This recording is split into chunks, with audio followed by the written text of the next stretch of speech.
Okay, I think we're live. Welcome everybody. Tonight we are discussing the topic of fueling your next adventure, before, during, and after. And this is the March installment of the Dawn and Party Mountain Runners webinar series. We've been trying to do these monthly, not necessarily getting every month, but because we haven't been able to get together with our social events and group runs and all that sort of thing, we've been really trying to figure out how to continue some sort of programming, and these webinars have really filled that hole for us. And so we've been enjoying all the conversations we've been having, and I'm sure tonight's talk is going to also teach us a lot and be a really interesting conversation.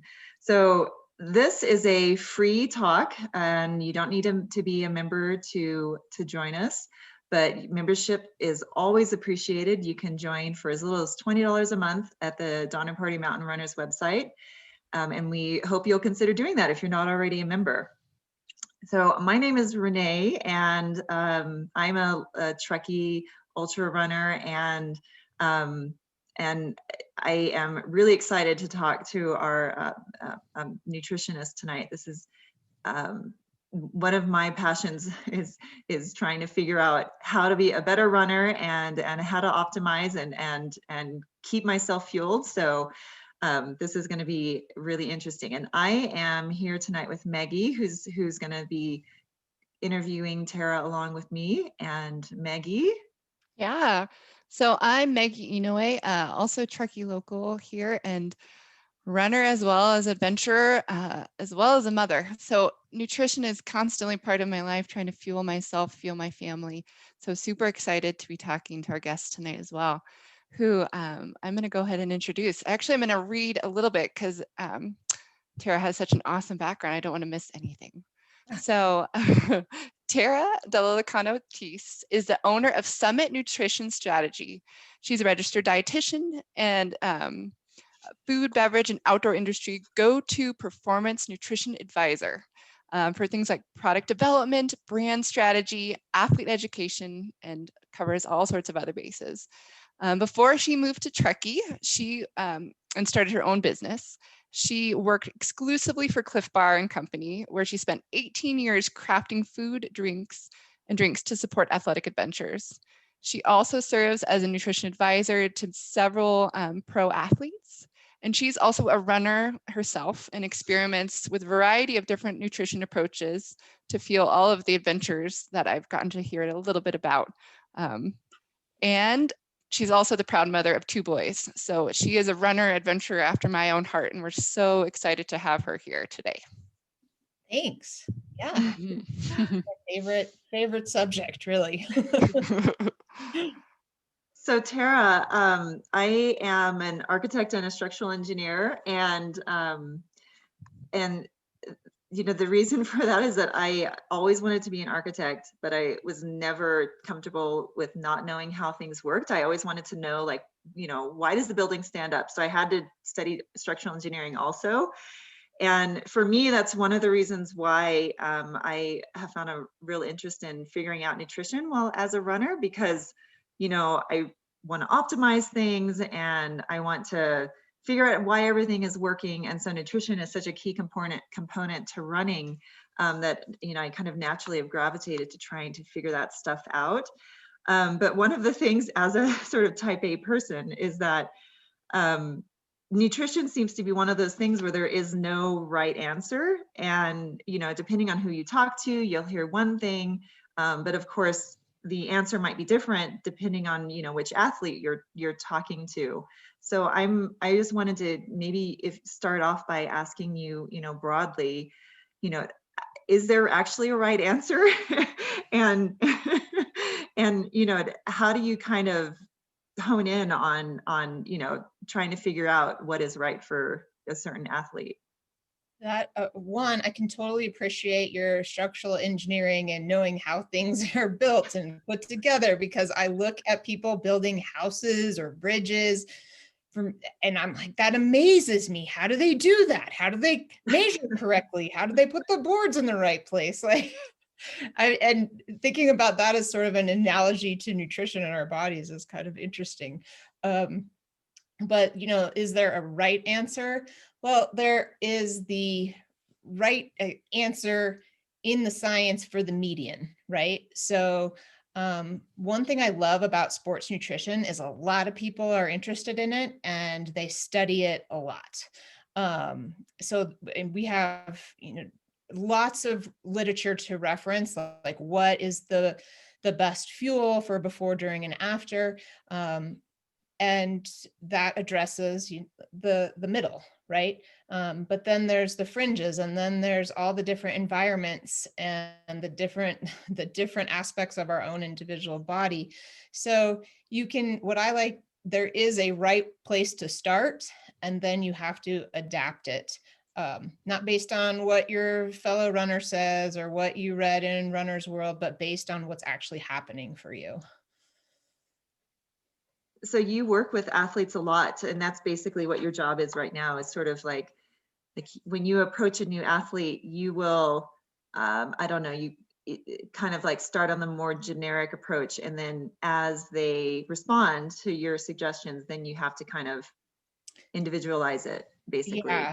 And what I really like is, because everything is, there's a range for just about everything. And one that I have like permanently imprinted into my brain is 30 to 90 grams of carbohydrate per hour, which freaks so many people out because I love carbohydrate.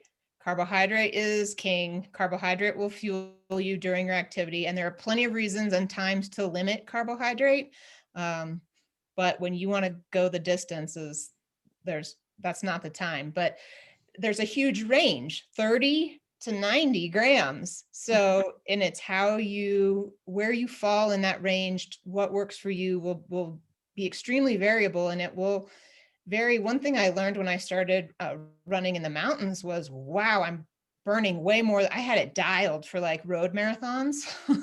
Yeah. And when I tried to apply that to my first mountain run, like the altitude changed everything, and the amount of carbs I needed, and the hydration. And so I constantly was experimenting with the same race over and over, like just to have like, well, what works at this race. So that's another, and it doesn't have to be a race. It could be your favorite run, if you're running Sugar Bowl to Squaw or whatever.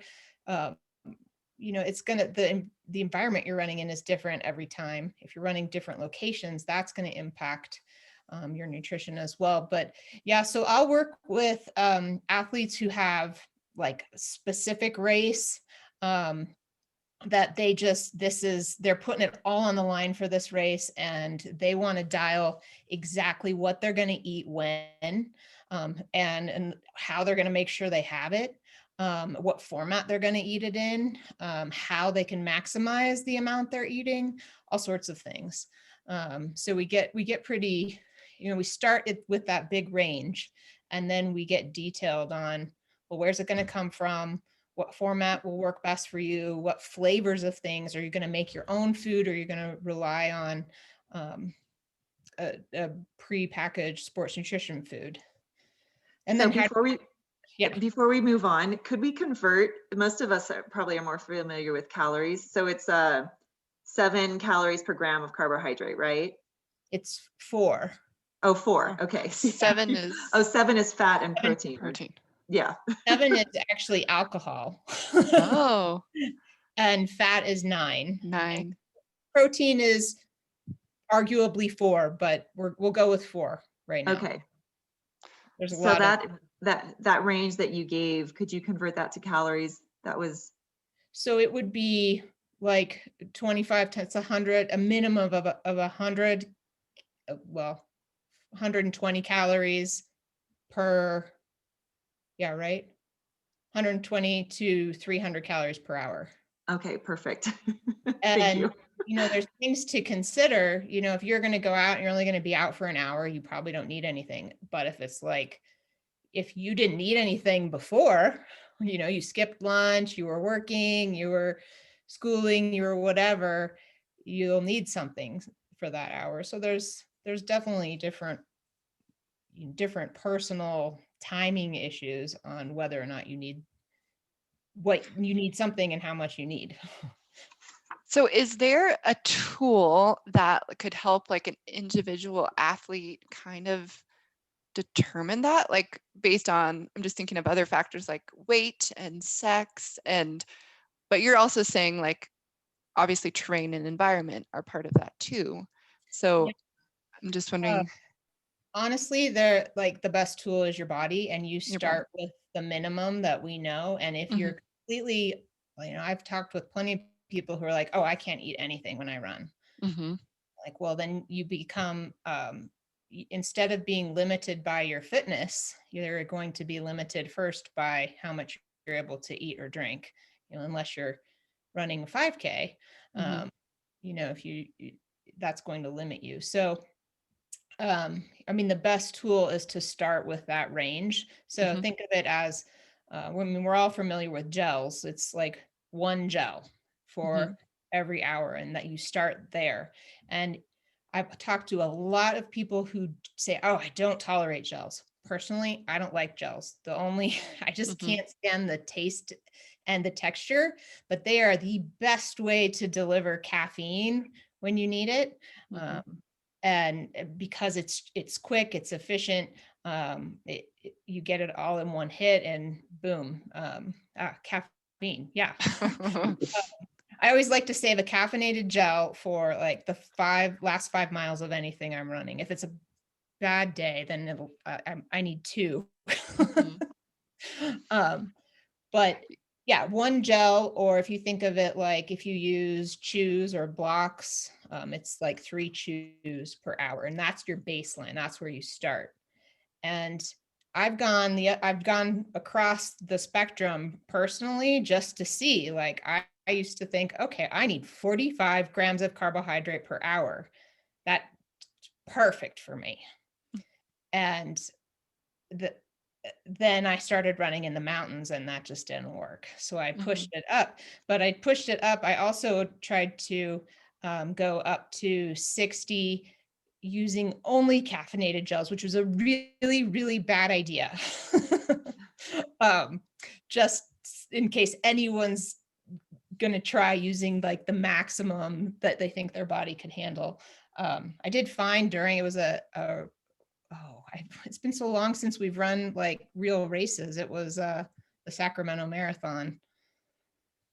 And I felt like I had the flu after that. So I've made the mistakes. Mhm. um, it was my best time ever, Mhm. but Mhm. But you didn't. digestively it was not good. Yeah. Uh, so yeah, I mean, you start with that baseline of like one gel or 3 chews, and then build up. You can, and the literature definitely supports this, going up to 90 grams of carbohydrate per hour. Mm. Um, but you have to build up to that over time. So really increase your tolerance to calories and food during activity. I had one client who we had him do the big gulp challenge and the Chipotle burrito challenge. And his goal was to be able to drink an entire big gulp and then go out and run pretty good effort, to help expand the volume he was able to tolerate during a run. And there's no athlete protocol for this kind of thing. It's this protocol is based off of eating contestant. Oh. Like, you see those people, how many hot dogs can we eat? The hot dog challenge. Or so a bunch of nerdy scientists looked at like, well, what are they doing to tolerate all that volume of food? And we've tried it out on a few athletes, and it really does help to increase your tolerance to food. His Chipotle challenge was to start with like a third of the burrito, then go for a run, then half the burrito, then go for a run, and do this kind of thing twice a week before he was trying to maximize the amount of fuel he could consume for Western states. And then he won and broke the record, and then broke the record again. So I have to say that our strategy worked. I find this really fascinating. And I actually really think a lot of our listeners, because a lot of the people in our group do these longer days that are like, half day to full day to multi-day challenges and trying to figure out how to get all these calories in. So you're mentioning these people doing these burrito challenges. I think I probably couldn't tolerate that right out the gate. So what is a way to kind of get started on, helping our stomachs tolerate these calories that we need? Yeah, well, it's a matter of one, start where you're at. Mhm. So what do you know you can tolerate already, Mhm. and practice with that. So maybe it's a half a peanut butter and jelly sandwich, or a bowl of oatmeal, or a yogurt and a piece of fruit, or whatever it is that you know that you can tolerate today. Start with that. I would also not go straight to food. If you know you have cramping issues, I would start with hydration. So start with that tolerance to fluid, increasing the volume your stomach is able to tolerate first, and then move on and to the food. Yeah. It's, some people I've even heard of in our group will try to fuel on, not to say fluid alone, but mostly in like adding calories to their water. Is there certain, I'm just trying to think like a formulation or certain beverage, drink mixes that you feel like work especially well, or I'm just realizing this, the when we get dehydrated, or talk about dehydration, maybe talk there. That's what I'm trying to ask. Yeah. So I do, if someone comes to me and says, oh, like I said, I don't tolerate gels. Well, first we look at their hydration.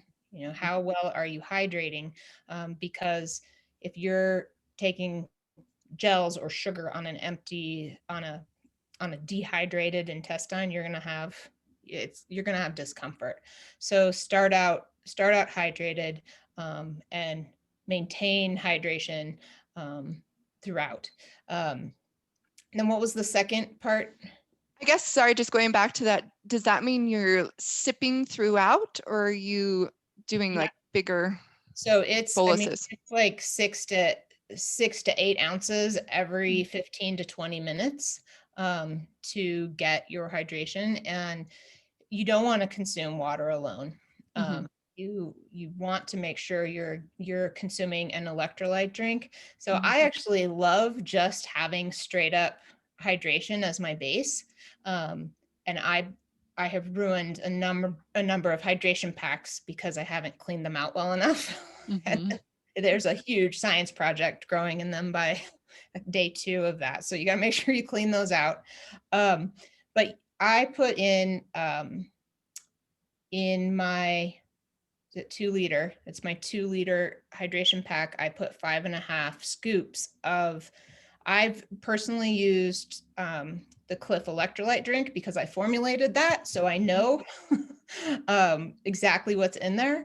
And there's many options. You can't really, if you're using sugar and salts, that's pretty much, there's not a lot of innovation or things that you need in your hydration drink. So the best combinations I found of sugar and salt were the Cliff hydration drink, which is a little bit hard to find, which is unfortunate, but then also Scratch. I really like Scratch Labs. You can also make your own, and I do have a recipe for that I can share. What are the components of a drink, a really good drink? Is it certain percentages of certain things, or what are the things that you're formulating?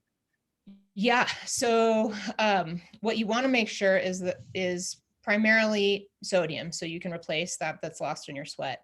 And then you want to make sure that there is a 4%, it's a 2 to 4% solution of carbohydrate to fluid. And the sports drinks I've seen, all of their mixing instructions are based on that. And so depending on how you're getting your hydration down too, it's about to get 6 to 8 ounces, it's about 3 swigs off your water bottle, or 3 sucks off your hydration pack. Of course, that is not super accurate. It's based on me spitting into my a measuring cup. So I could then think about, when I'm during the run, okay, yeah, every time I take a sip, I'm going to sip 3 big sips off of this. And then I'll know by a certain time or distance, how much I should be through. And so you can't get all the calories you need from the carbohydrate in the drink, but you want to make sure your hydration drink does have some sugar in it. So you want sodium, and you want sugar. And I said that 2 to 4% solution for hydration. And that's because that sugar helps you to absorb it and retain it, much more than water alone. So you can also alternate. So say you've got water in a water bottle and then sugar in your fuel, in your food, gels or chews or whatever. Wash it down with the water bottle. Tara, how many calories does that end up being? Like, do you know, 2 to 4% solution? It's around 100. It's around 25 grams of carbohydrate per serving. So yeah, it's around 100 calories. Okay, awesome. Thank you. Yeah. So you were talking about caffeine earlier. Is that a key component to you? Do you consider that to be a pretty key element in, event fueling? Yeah, for those that tolerate it. So what I have found is those who don't, what intolerance looks like is insomnia or shaky, anxiety feeling, jitters, and they avoid it. And then the question becomes, oh, should I have it during exercise? And I don't think you should. I think the risks would outweigh any benefits, because it's also maybe impacting your blood pressure as well. But if you don't get any of those things, it's absolutely a performance enhancer. And that's because it's reducing, just like the reason we drink it in the morning or the afternoon, it's reducing feelings of fatigue. So, stimulating your central nervous system, stimulating your brain for focus, and can definitely have an improvement on performance. And it doesn't take much. And you don't have to stop drinking. You don't have to stop drinking coffee to improve your outcomes of using it during activity. That's kind of a myth of the caffeine. Oh, I got to do a caffeine fast if I want this to work during my run. We know that's not true.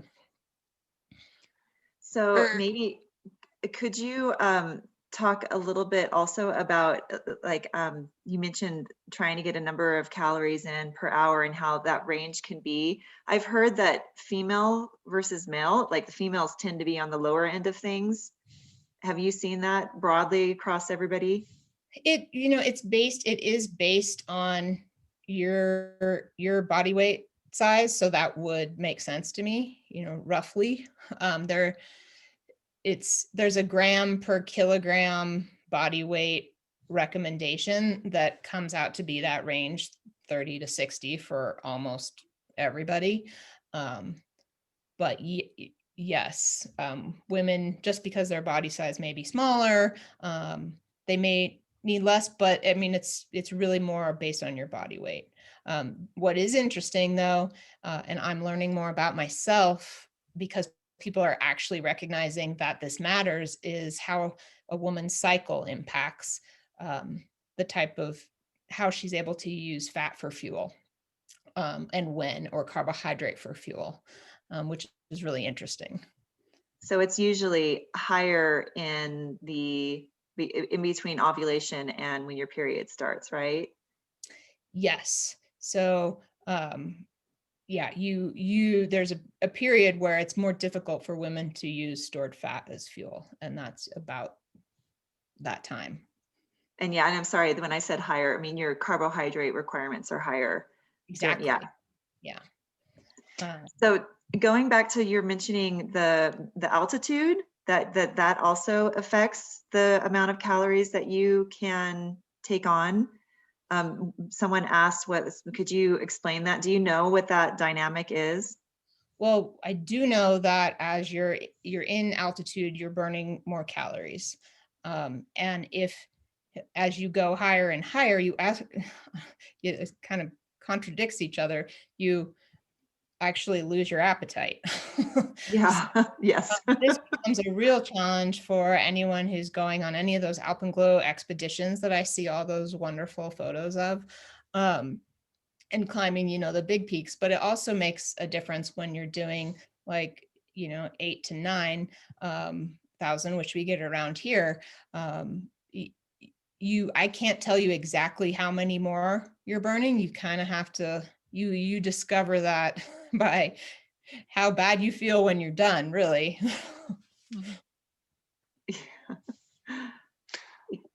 There's another great question back in our chat over here, kind of going back to our drink mix or to our electrolyte drinking. Diane says, there seems to be an ongoing debate about the type of sugar in hydration drink mix. Can you address sucrose versus fructose or other sugars? Yeah, so that's a really great question.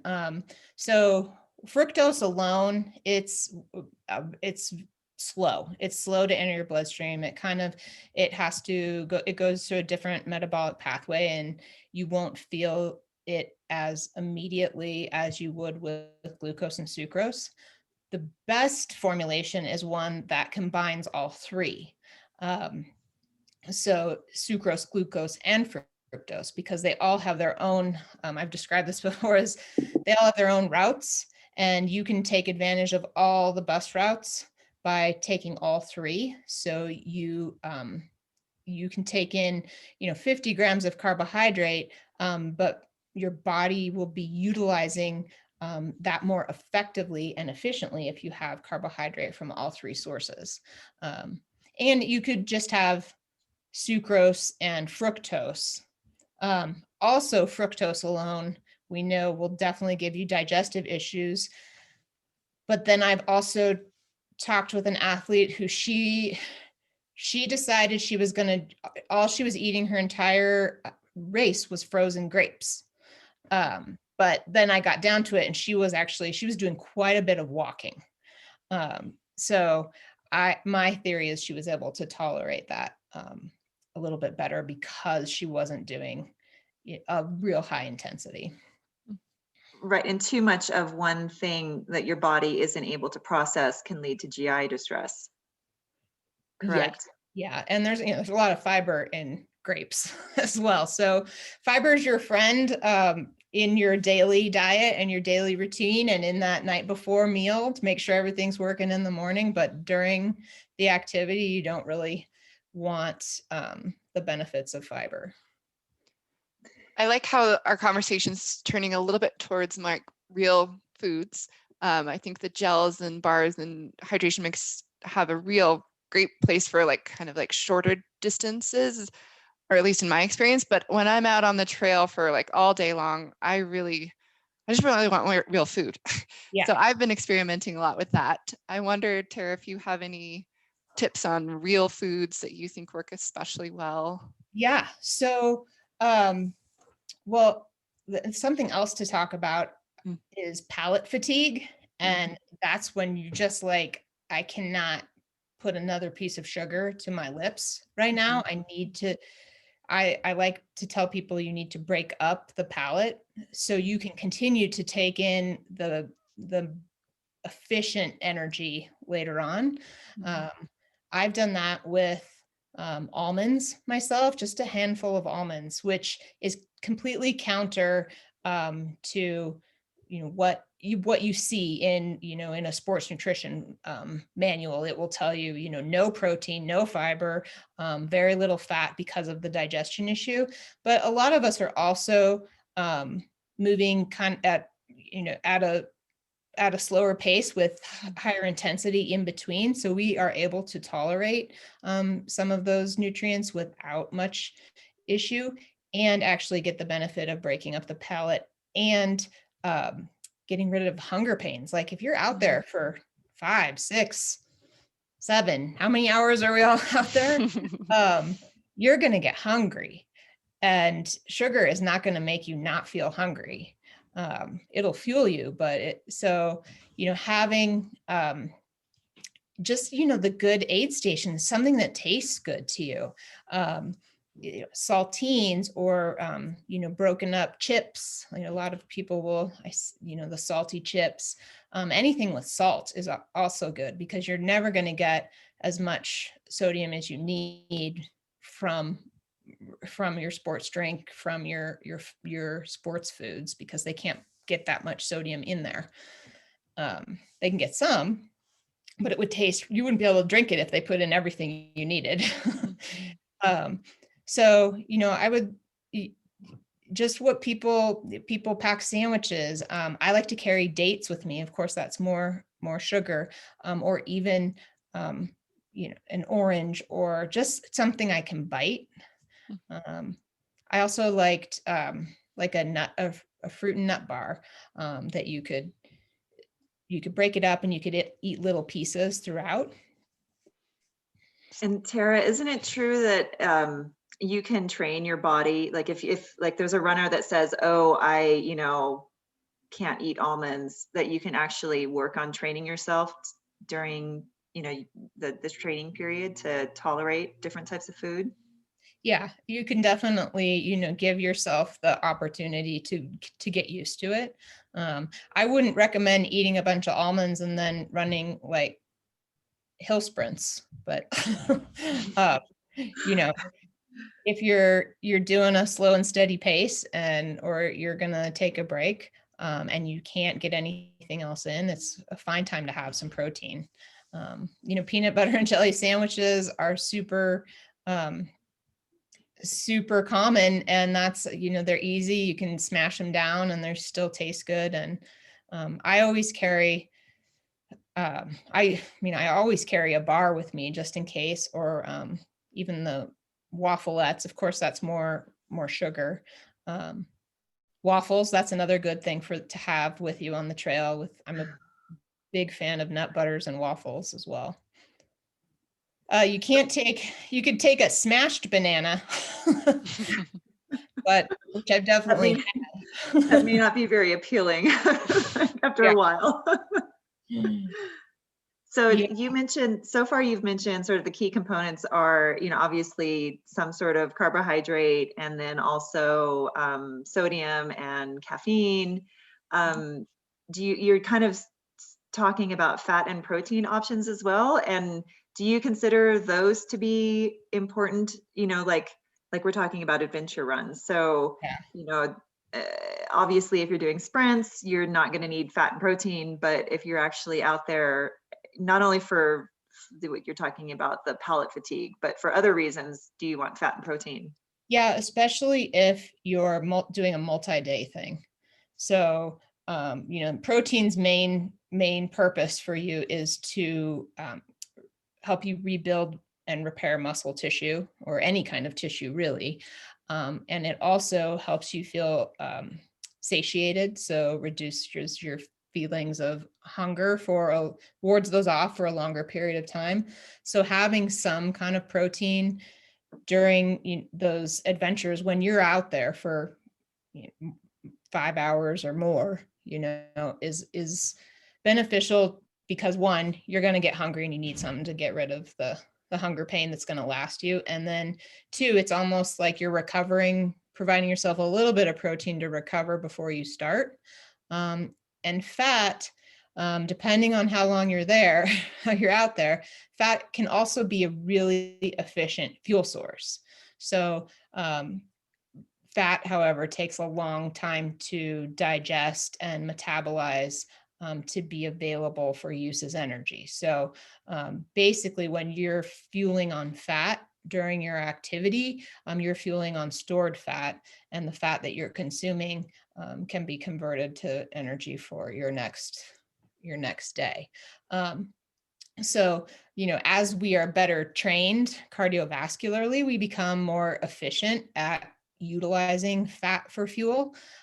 So in that case, some people may be able to, depending on the type of run they're doing and where they're going and how long it is, be able to be fine on those 100 calories of carbs because they have a very efficient use of stored fat in their body as fuel.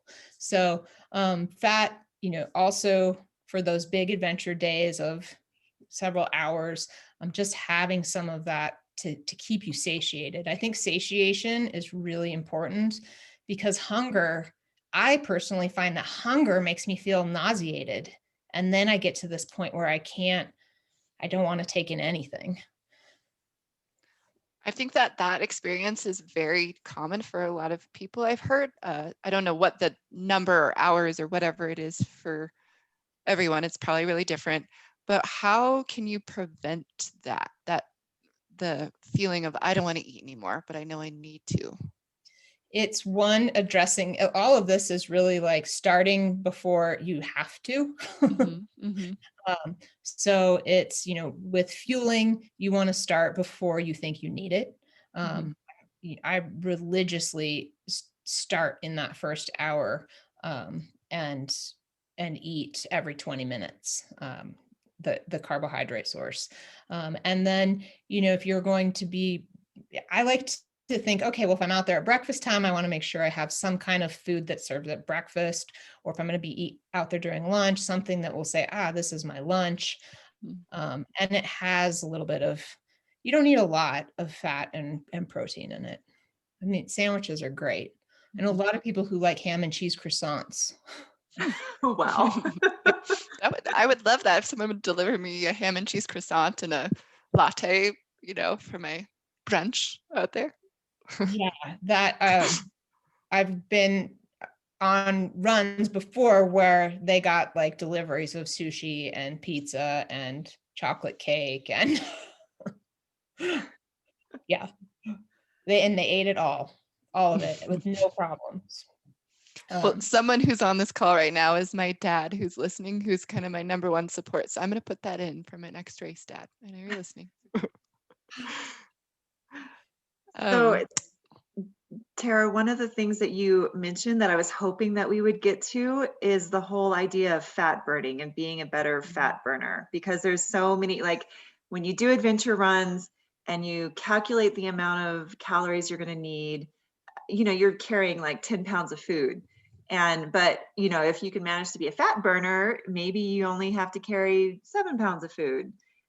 So there's some how do you feel about not only trying to figure out how to be a better fat burner? Are there ways of doing that?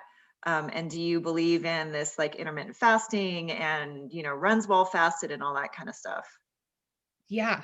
So Janelle, who we had talked about being on this with us at one time, Janelle and I have a lot of conversations about this, and we have come to a agreement that, we both agree that intermittent fasting has its place with purpose. So the purpose of intermittent fasting or carbohydrate restriction would be to become a better fat burner, to become more metabolically efficient. And you can do that in two ways. One, through your cardiovascular training, you can improve your that crossover point and become a more efficient fat burner and get to that point sooner in your activity. And you can do it through diet and applying this concept of fasting. And I mean, there is no doubt, like if you fuel on carbohydrate during your activity, you are going to feel better. And but you don't have to fuel on 90 grams to feel better, especially if you become a more efficient fat burner. And you can apply, you don't have to fast for a week. You could do maybe 2 fasted runs a week. And that would, longer, what runs that aren't critical that you push it or feel like you have to perform or be at a certain pace or something like that. But just picking 2 runs a week where you're not going to eat before or during that run. And that actually will help you improve that crossover point. It's not something you want to do long term. It's for the goal of becoming a better fat burner, but just applying it during a period of your training for the year. So maybe you're prepping for a big adventure. And you want to be a better fat burner. You also don't have to be in ketosis to be a better fat burner, where you're creating ketones to use as fuel. A lot of people are, on the keto diet, which is basically a low carb. It is low carbohydrates, and with pretty much the same outcome as far as improving your body's ability to utilize fat. But you don't need to be in ketosis during a run if you just simply want to be a better fat burner. And the fasted runs, I've heard that you want to do it in the morning because there are some advantages to doing it in the morning versus like in the afternoon or. Yeah, because then you don't have to be so restrictive with what you're eating throughout the day as well. So if you do it in the morning, you've had an 8-hour overnight fast, and that counts. Awesome. There is a question in our chat room that I want to jump back and ask. So somewhat recently, I discovered some of these drink mixes that are like 300 calories, in a 16-ounce bottle of water. They're like really, really high ratios of drink mixes. And I also hear people say that they can tolerate drink mixes a lot better. So, like you may have less palate fatigue or whatever with liquids rather than trying to do gels. Do you see any issues with trying to get most of your calories in through liquids if you're one of those people that tolerate liquids better? I'm a total fan of that because you've got dual purpose. You're hydrating and you're delivering calories. So you have that, you can carry less food. That's why I like it. I try to get the majority of the calories through my hydration for that dual purpose, and then kind of supplement with food, or I like to use gel or blocks, the chews, to supplement it, to get me like to the max. So the base would be the hydration drink or the high calorie drink, and then you can add to it what you need to feel satisfied. I'm trying to think of it's a really popular brand that I've always wanted to try, and I've never. Tailwind, that's what it is. Tailwind. I've heard a lot of good things, and a lot of people tolerate Tailwind really well. The key with your hydration is you want to spread it out over the period of time. You don't want to do like one big bolus of it and go on, and spread it out. With hydration, I feel like, it's a little bit hard to know, like, especially when it's hot or you're like doing a lot of hill climbing or whatever.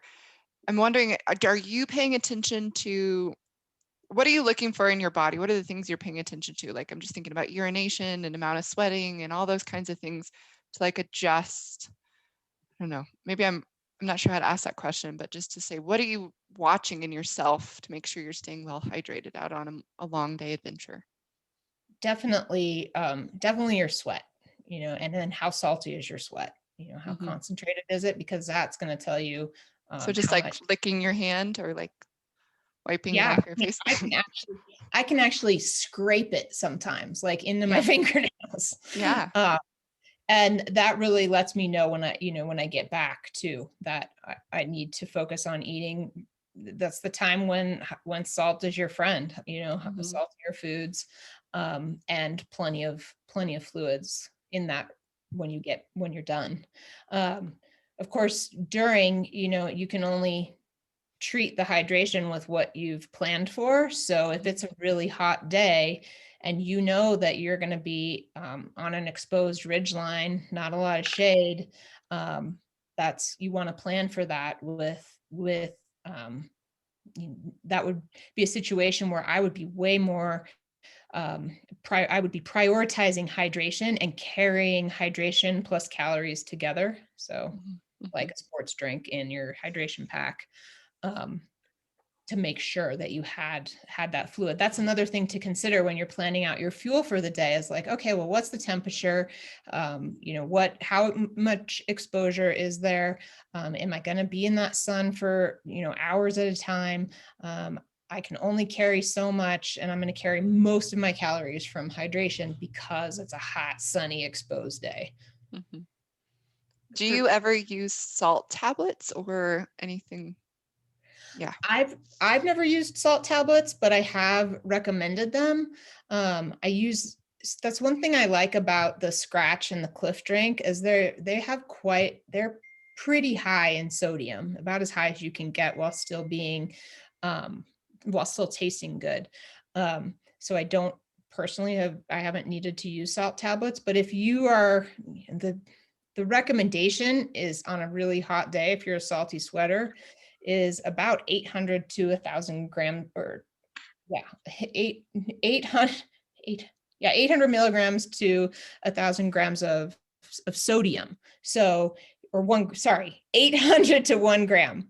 So 800 milligrams.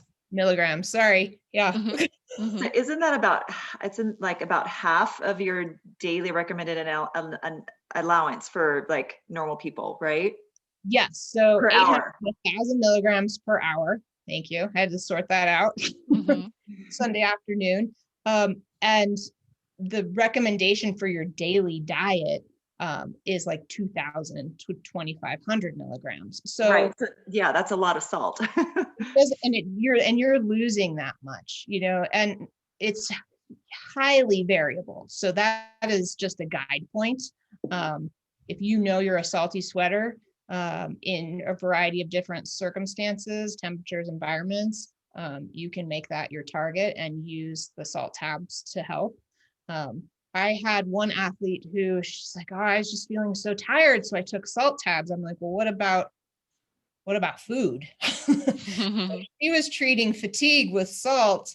So we kind of had to correct that. Definitely, if you're dehydrated, you'll feel fatigue, but the salt wasn't solving for fatigue. It was just solving for electrolyte loss.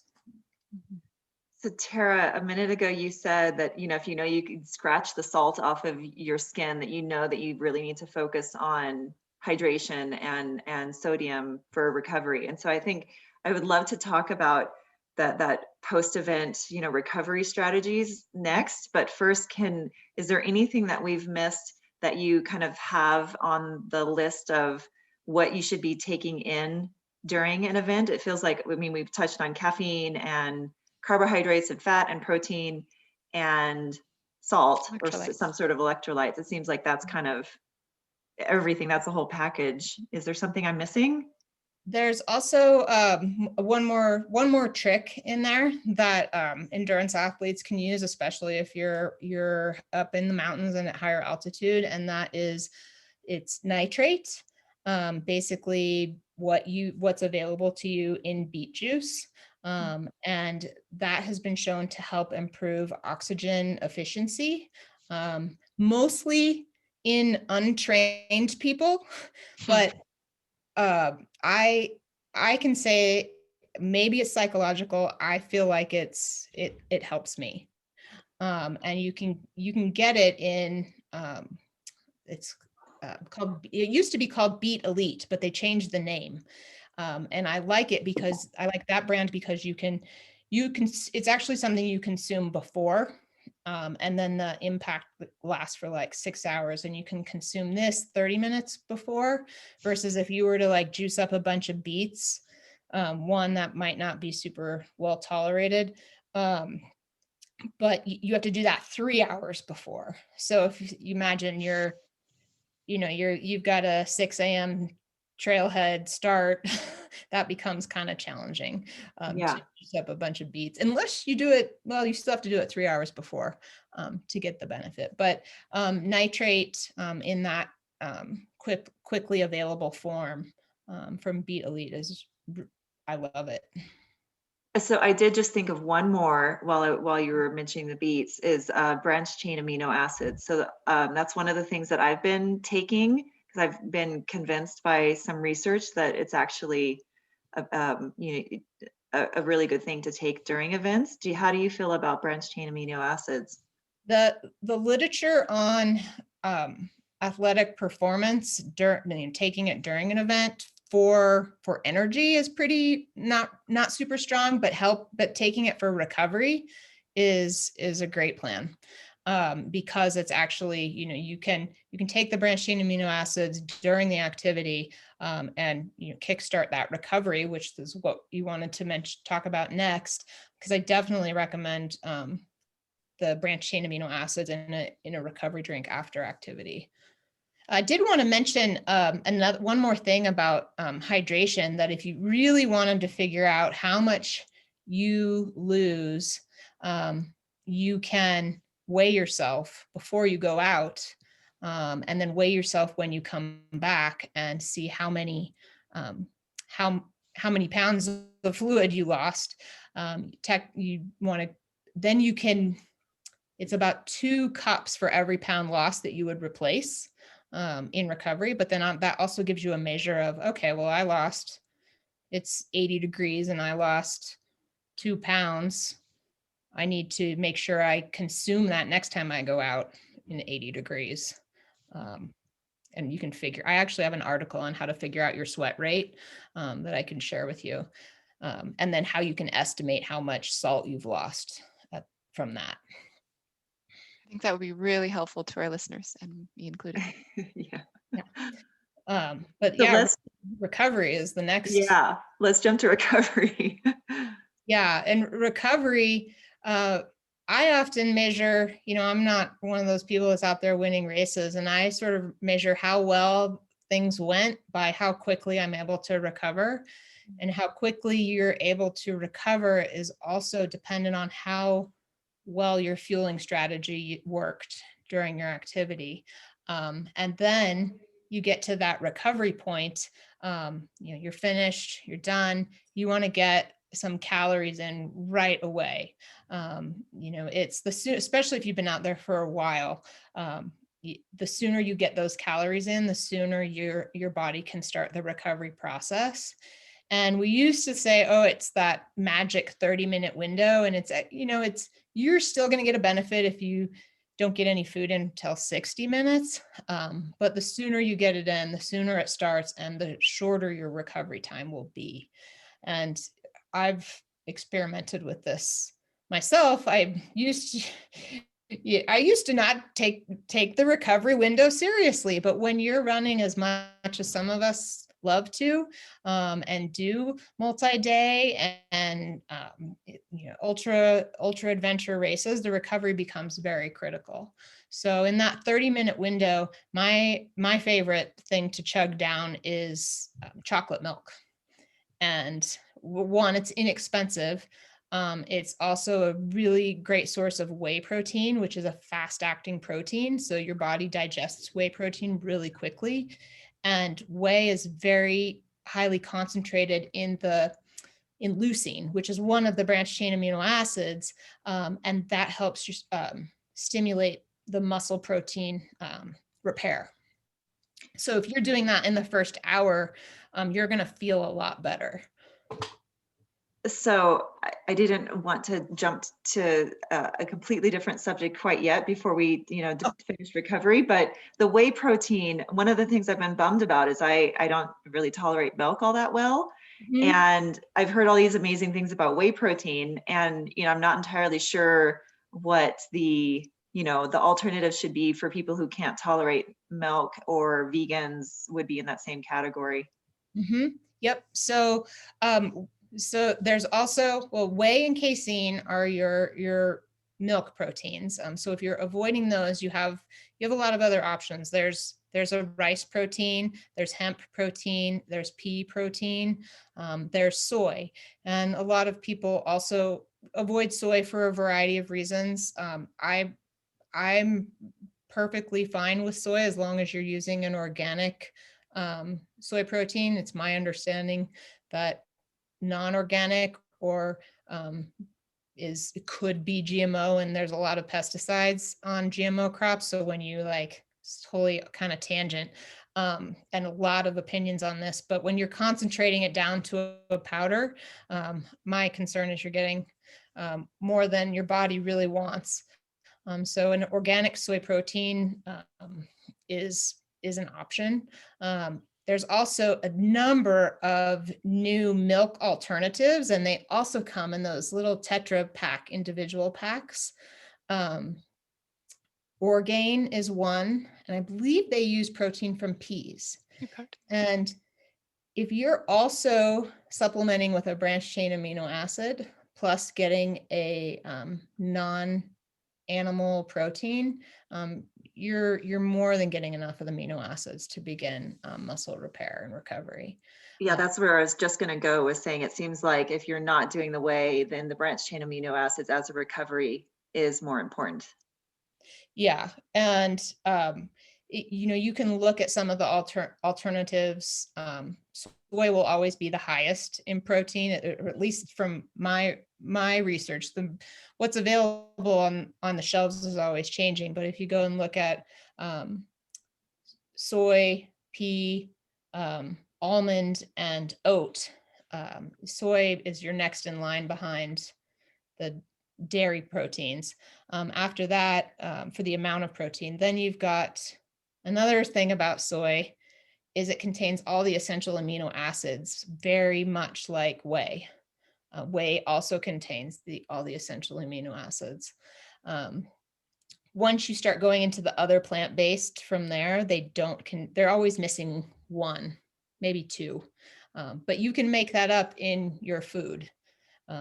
So you don't have to get it in that 30-minute recovery window. Just get some kind of protein. Perfect. Yeah. So you said calories in the 30 minutes, and you didn't really specify, do you think that should be protein versus carbs versus fat? It should be a combo. And that's another reason a milk box is my go-to, because it's got a good ratio of carb and protein, and there's no magic ratio. It used to be thought, it has to be a 2-to-1 protein to carbohydrate ratio. It's just having them together in some amount will benefit you. So it doesn't have to be this like magic ratio. But you want the protein to help begin repairing those muscles you just tore down. And then you want the carbohydrate to begin replenishing the glycogen storage in your muscles and your liver.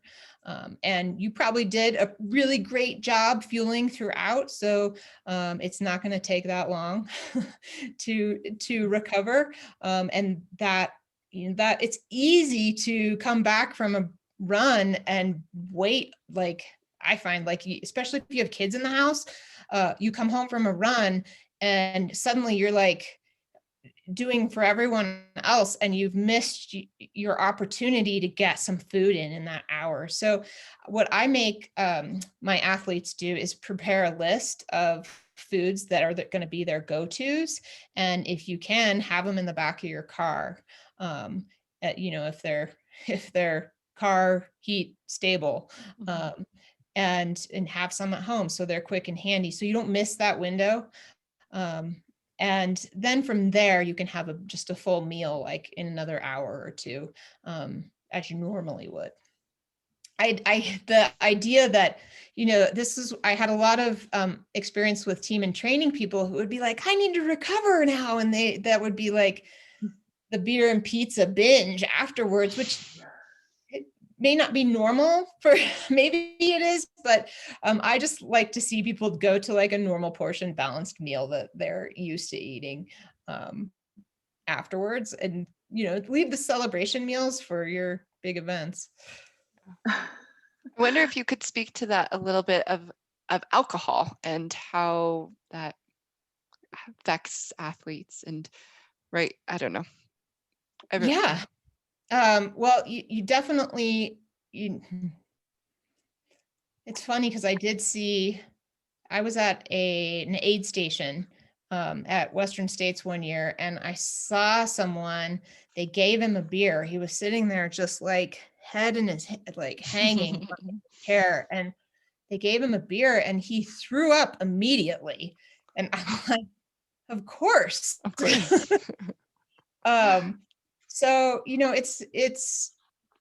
it's 9 calories. No, it's 7 calories per gram of alcohol.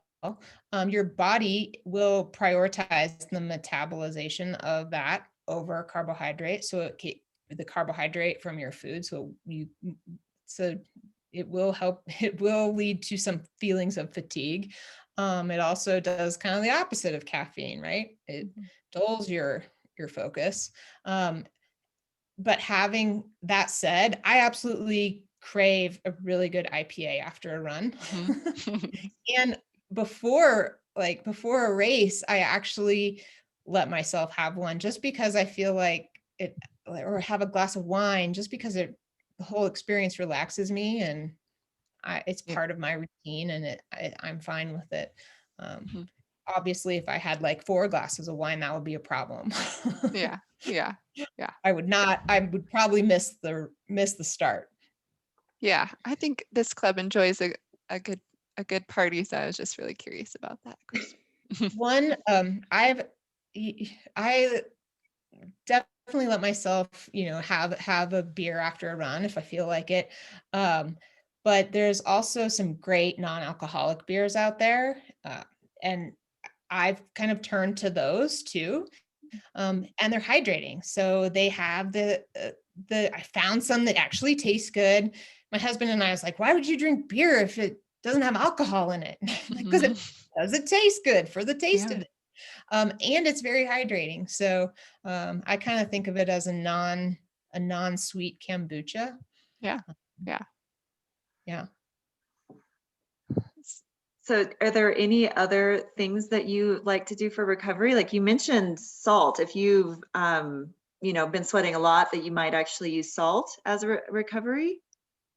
Yeah, well, just in salting my food. So I wouldn't take extra salt, but I know a lot of people, in your daily diet have been told, I should reduce my salt intake. That really doesn't pertain to athletes doing the miles and time on our feet that most of us do. It's, don't be afraid to add salt to your food for flavor, for taste. And I don't purposefully go, I'm going to add salt because I lost salt. But there is sodium in recovery drinks. So you can have a formulated recovery drink. And I know I touted milk, but there's plenty of sports nutrition, well-formulated recovery drinks that also include sodium, protein, and carbohydrate. I know the GU has a really great recovery drink. Cliff also has a really great recovery drink as well, if you can find it. So, those are easy kind of go-tos. I also like to add creatine to my recovery drink, and I actually add creatine to my daily routine, and it is a component of our muscles that begins to sort of disappear as we get older, and it helps you maintain your muscle integrity and your muscle strength and power.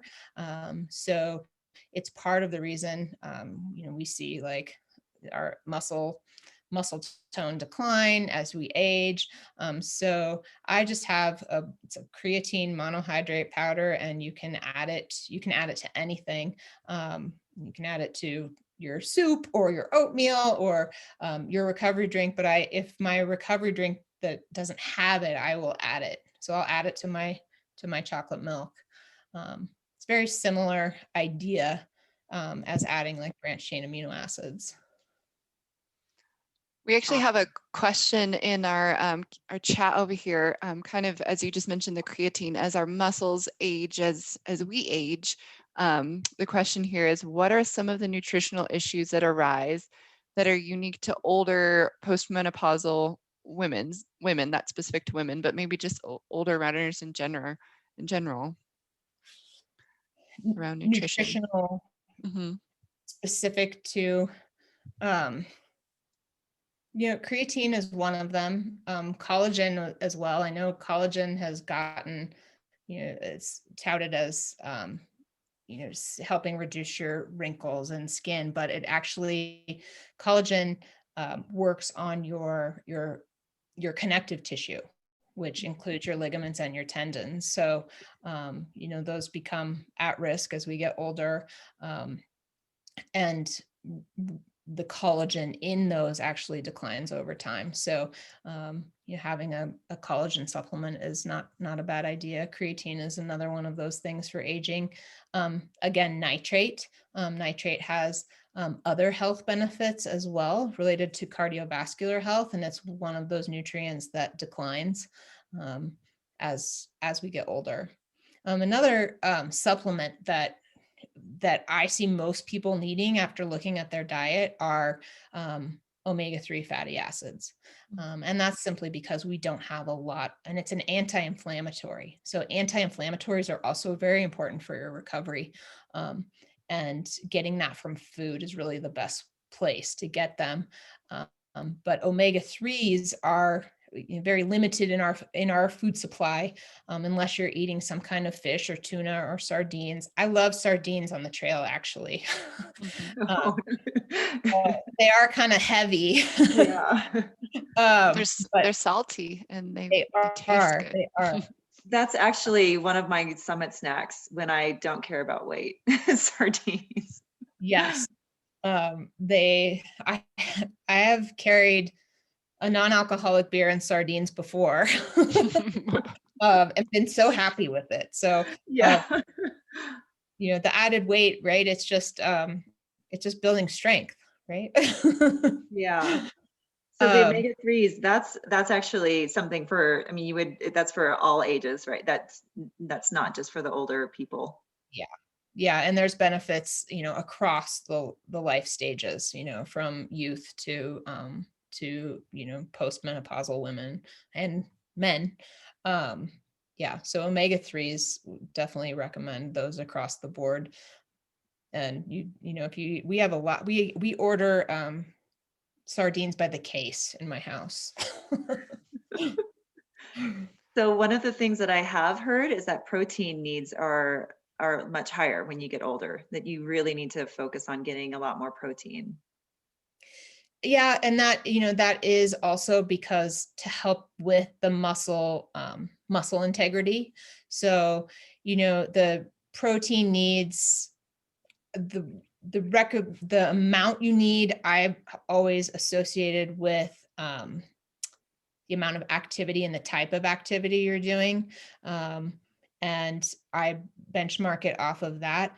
And for an older postmenopausal woman, I would do the higher end of that range, which is 2 grams per kilogram body weight, and do that as their kind of their maintenance. That kind of brings me to also your daily diet is not always going to be, you're going to change the proportions, based on, carb, protein, fat. What you need of those proportions will change based on what type of activity you're doing and what activity you're doing as well. But in general, having a higher protein intake for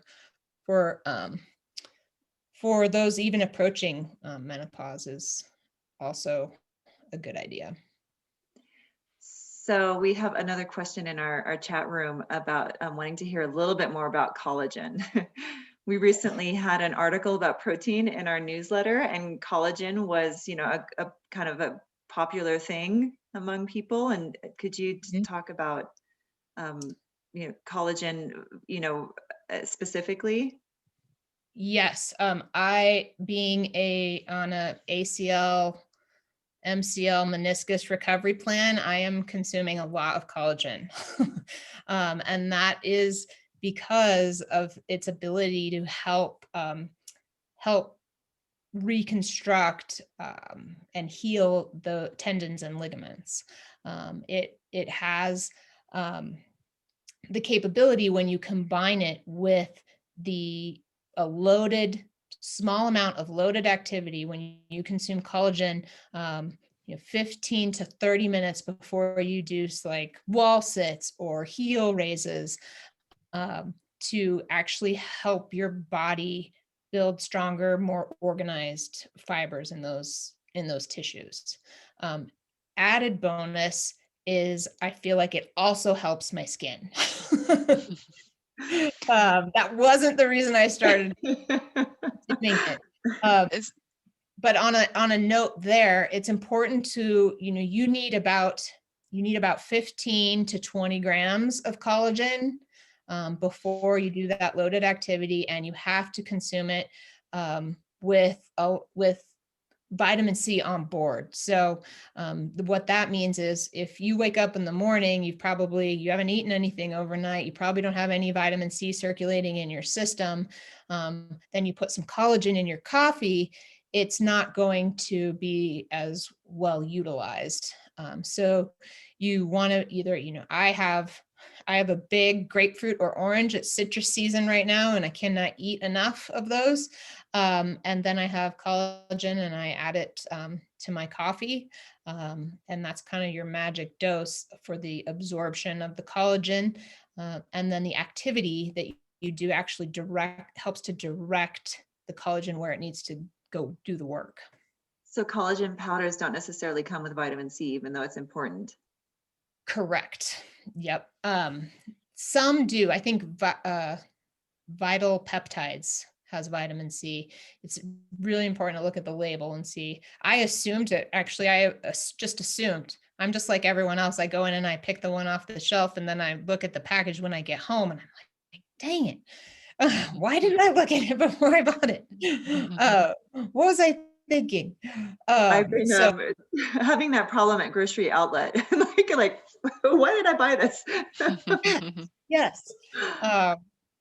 Yeah, I have a son who has a peanut allergy, so I'm always reading labels. But yeah, the vitamin C doesn't come in all of the collagen powders out there. And also, if it's one that's like not really touting joint and connective tissue health, it's more of like a skin kind of play in their marketing. That's also a signal to actually look at how much collagen is in the actual product. So I've definitely looked at collagen on the counters at like the pharmacies, Rite Aid or a CVS, and there are some on the shelves that, you'd have to take like 10 of the gummies to get the active dose.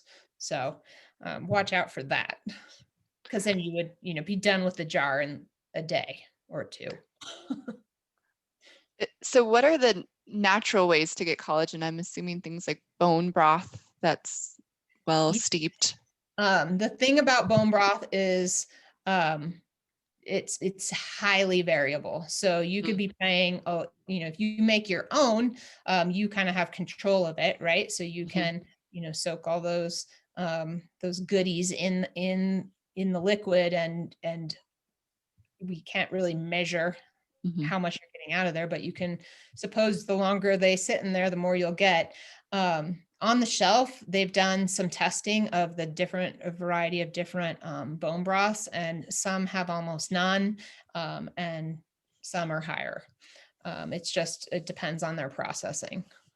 Tara, do you know if that testing is available for like online somewhere?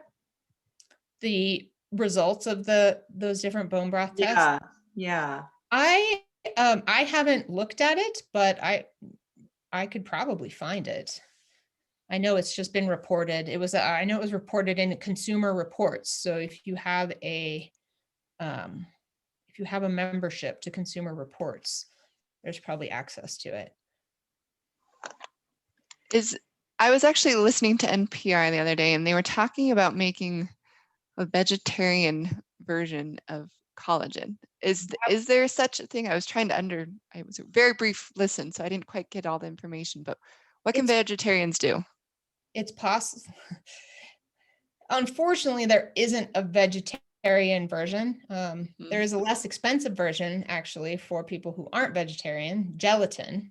You can just buy the gelatin, and the research some of the research that's been done just use the gelatin packs, the little Knox gelatin packs, because that is actually collagen. But there isn't a consumer available version yet. Yet being the key word. Someone's got a pretty good opportunity if they can figure it out. I think these were people at UC Davis in the food science department. And they just mentioned there's something they're working on. But is there anything vegetarians can do? I don't know. I don't know enough about that. They can do the all those boring physical therapy exercises. To strengthen their, Yeah. They're not boring. They're exciting. Yeah. We all love strength training, right? Right. I remember asking my physical therapist, I had a posterior tib tendonitis, and is there any cardio I can do that will help this? Anything that gets my heart rate up. Yeah, I love it. That's my favorite part when I get to PT is like when I start doing the exercises, that's the exciting part. Yeah. When we get to like get our heart rate up. Yeah. So you mentioned using the collagen to as a pre-event fueling for working out, like with doing strength training. Can we jump to running, like talking about fueling before a run? Yeah. So you mean specifically collagen or just what? Oh no, just in general. Seems like that's the last thing that we haven't covered yet. Or is there something in recovery that we haven't talked yet? We covered it, like the basics of recovery. Yeah, I know. I thought the same. I thought we just haven't hit the pre-event fueling yet. And one of the things that you did talk about earlier was, fueling before you really need it. And to me, that also means pre-event fueling. That, a lot of times, it's taken me years to kind of break the habit of like starting a run without, like waiting for like 45 minutes or an hour before eating anything. And I'm like trying to break that habit. And so that I think maybe I was jumping ahead and inferring that might be what you're talking about, is maybe you need to be fueling before events as well. Yeah. So, one question I get is, do I have to eat anything before I run in the morning? And you don't have to if you're doing the intermittent, if you're looking for to run fasted. But before a run, that's an opportunity to top off your energy stores. And right before, in that like 30 to 15 minutes before, I kind of treat that as you're also during fueling period. So that's when I will have I will drink 8 ounces of my sports drink, and have a chew or something just to get my system going, just so I can start out with kind of gas in the tank, so to speak. And that would be like a half an hour to 15 minutes before you take off, especially if you haven't eaten enough throughout the day, or you've woken up and it's you don't have a lot of time to eat something before you go out. That will definitely help you feel more energized during your run. Then you start to think about, well, there's the before and the before, and that's really your opportunity to 2-3 hours before to have a really well-balanced full meal that will hold you over for a longer period of time. So I don't like to start a run with knowing that I've got a big meal in there to digest, but as long as I've had like 3 hours before, I feel more comfortable. And then you've also had that meal that, I kind of picture my stomach sort of gnawing on it while I'm doing the activity. So it's sustaining me with that sustenance before, especially with skiers. So it's winter. I've coached a lot of skiers this season, and the type of ski racing that the alpine ski racing they do, that, I mean, their before meal is critical, because they don't have a lot of time to eat anything else during the day, and that is really going to serve as fuel as well. So it's really topping off your satiety. It's getting things going in the digestive tract. We all know how good it feels to poop before you run. So get that out of the way.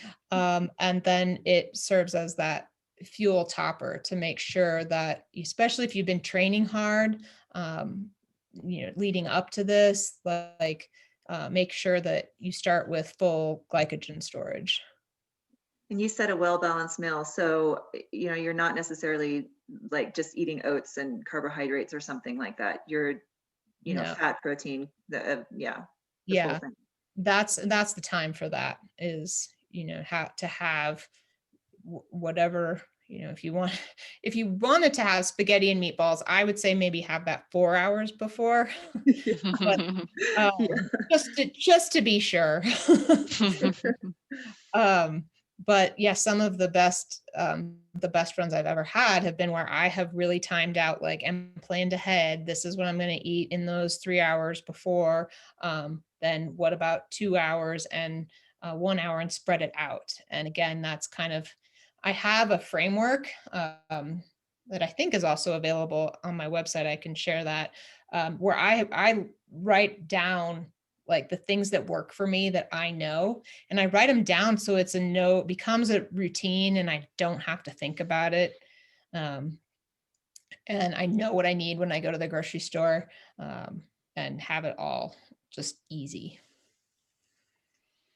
I think that's a great reminder of just exactly having a plan so we can feel comfortable and confident and kind of know how to just let the run go so we know we're well fueled and just keep going. And there's going to be times when it falls apart. That's the other thing. And that you totally fall off plan and you're like, well, now what? And maybe I had one athlete who she grabbed the wrong hydration pack. They had it at an aid station and set up, and she grabbed the wrong pack, so she didn't have the right fuel, and she just had to make do. And then if we can do the best we can to reduce GI distress, but there's a lot of other factors, that are out of our control. And you just have to be ready to adapt to that and kind of go with it. And having a plan helps. So if you have an alternate, man, I couldn't keep anything down, and you have a sandwich and that stays down. I think this will be really important as we get back to racing too, where there's no you guys might know, but what are aid stations going to even exist beyond fluid? And I think that most of them are going to bring your own food, and or have your own bags packed and sent to the aid station. A little bit is what I've seen. So I think this nutrition information is really, really key.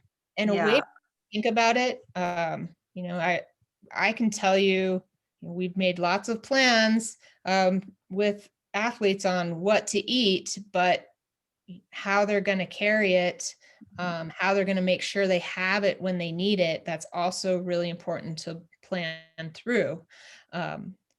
Even in your daily diet, to make sure you don't miss lunch or an important snack, so you feel good if you have an afternoon run. Just planning out to the extent that you're not, overthinking everything, but just knowing what you're going to eat, when you're going to eat it, and how you're going to make sure you have it. So Tara, speaking of which, that is one of the things that I've had problems with real food is trying to figure out how to package it well. Like, for example, you know, I'm trying, like, sweet potatoes is one of the things that I really like, but I'm trying to figure out, like, how do I carry and get a mushy sweet potato in me without these, like, you know, like the products that you get off the shelves have these, like, they're these convenient gel packets, you know, and Yeah, I mean, that is the main benefit to specific sports nutrition foods is they're measurable and they're prepackaged. You can definitely fuel on sweet potatoes, but you know, beyond making your own puree and then putting it in baggies, how do you carry it? I mean, that well, would I've discovered my so my son is now 3, but I still have leftover breast milk pouches. uh, so, oh, so it's a huge pain to get it inside the breast milk pouch, but it has a, you know, it has a screw tab and it's a plastic compressible pouch. So yeah, I love that. That is really creative. When I did work at Cliff, we made a really great product. It was a little bulky, and I think that was some of the downfall of it was a sweet potato pouch, maximized with calories. You know, you can get baby food and use baby food as well, but it's not as calorically dense as what we could get in this pouch.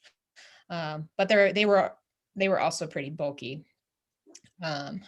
I had a friend who would travel when she traveled to races. She would pack sweet potatoes in her suitcase because she knew that wherever she was going, she'd be able to cook it. There's a microwave, and that was her backup. Lots of good ideas here. This is great. Well, I feel like we've wrapped up an hour and a half of talking pretty much in no time here. This was very impressive. So, Tara, I'm really hopeful that we can get some of those resources that you mentioned. I think our crew would really enjoy just knowing, just having this all written down, right? Because we were kind of all over the place. So some of those really specific written down documents to share. And Yep. I don't see any more questions in our chat. And I feel like I'm just really inspired just to, I don't know, get out there, run, get ready for some events. And someone says, such great information. Thank you, Tara. So I bet everyone else out there is saying the same thing too. But yeah, any last comments here? Yeah, is there anything else, Tara, before I wrap it up?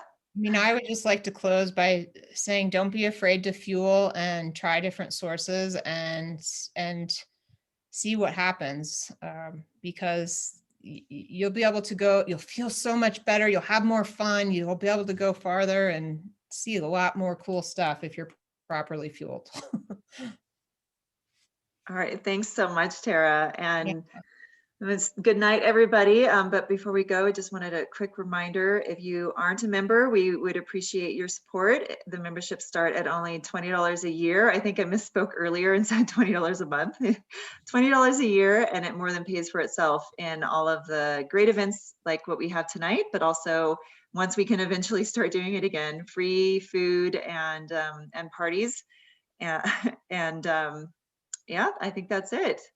Good night, everyone. Thank you. Yeah. Thank you so much, Tara. Bye, Renee. Bye. Bye everyone.